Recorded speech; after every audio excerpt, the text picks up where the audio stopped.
আল্লাহ নবী সাল্লাল্লাহু আলাইহি সাল্লাম বলেন, তিনটা প্রশ্নের জবাব যে কবরে দিতে পারবে না, নবীজি বলেন আল্লাহ তাআলার পক্ষ থেকে বলা হবে, ফাফরিশুহু মিনান নার ওয়ালবাসুহু মিনান নার ওয়াফতাহু লাহু বাবান ইলান নার। এই ফেরেশতারা, নাফরমানের কবরে জাহান্নামের বিছানা বিছিয়ে দাও, জাহান্নামের পোশাক পরিয়ে দাও, জাহান্নাম বরাবর দরজা খুলে দাও। এই হলো এক, ফেরেশতারা এটা করবে।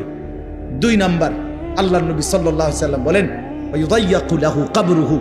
2 নম্বরে, প্রিয় বন্ধু আমার, আল্লাহ রাসূল বলছে কবর তারে একটা চাপ দিবে, কবরের মাটি সংকীর্ণ হয়ে যাবে, ডান পাশের মাটি বাম দিকে, বাম দিকের মাটি ডান দিকে, এভাবে চলবে। আল্লাহ রাসূল খোদার কসম বাফ, আমি যদি সামনে যাইতে পারতাম তাহলে বলতাম তোমার কাছে।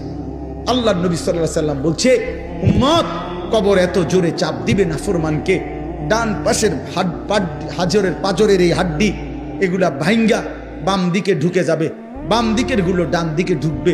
কিভাবে? নবীজি বলছে হাত্তা তাখতালিফা আদলাউহু। আমাদের উস্তাদ আমগরে মাদ্রাসায় পড়াইবার সময় বুঝাইছিলেন যে নবী বলছেন এইভাবে 2 আঙ্গুল এগুলো যেমন একটা আরেকটার মধ্যে ঢুকে যায়, আল্লাহর কসম পাজরের হাড্ডি এ পাশের গুলো এই পাশে এইভাবে ঢুকে যায়। প্রিয় বন্ধু আমার, ভাবতে শিখো। 3 নাম্বার, রাসূলুল্লাহ সাল্লাল্লাহু আলাইহি সাল্লাম বলেন, ওয়ায়ুদরাবু লাহু। একজন ফেরেশতা আসবে তার কবরে। ফেরেশতা 2 গুণের অধিকারী একজন ফেরেশতা আসবে নাফরমানের কবরে। গুণটা কি? ওহুয়া আ'মা ওয়া আসাম্মু। সে অন্ধ বধির। ওই ফেরেশতা কানেও দেখে না, চোখেও শোনে না। এই ফেরেশতা আইসা ইউদরাবু লাহু বিমিতরাকাতিন মিন হাদিদিন। লোহার একটা হাতুড়ি গুর্জ দিয়ে তারে একটা আঘাত করবে। দরবাতান বাইনা উযুনাইহি।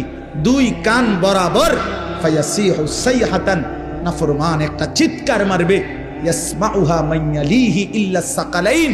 মানুষ এবং জিন ব্যতীত আল্লাহর সমস্ত সৃষ্টি নাফরমানের চিৎকারটা শুনতে পাবে।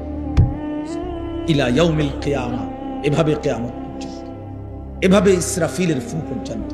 বন্ধু আমার, রাসূলুল্লাহ সাল্লাল্লাহু আলাইহি ওয়াসাল্লামের জামানায় যারা কবরে, তারা আজ কত বছর? ১৫০০ বছর। ইব্রাহিম আলাইহিস সালামের জামানায় যারা কবরে গেছে, তারা কবরের জীবনে পড়ে আছে আজ কত বছর? ভেবে দেখো ভাইয়া।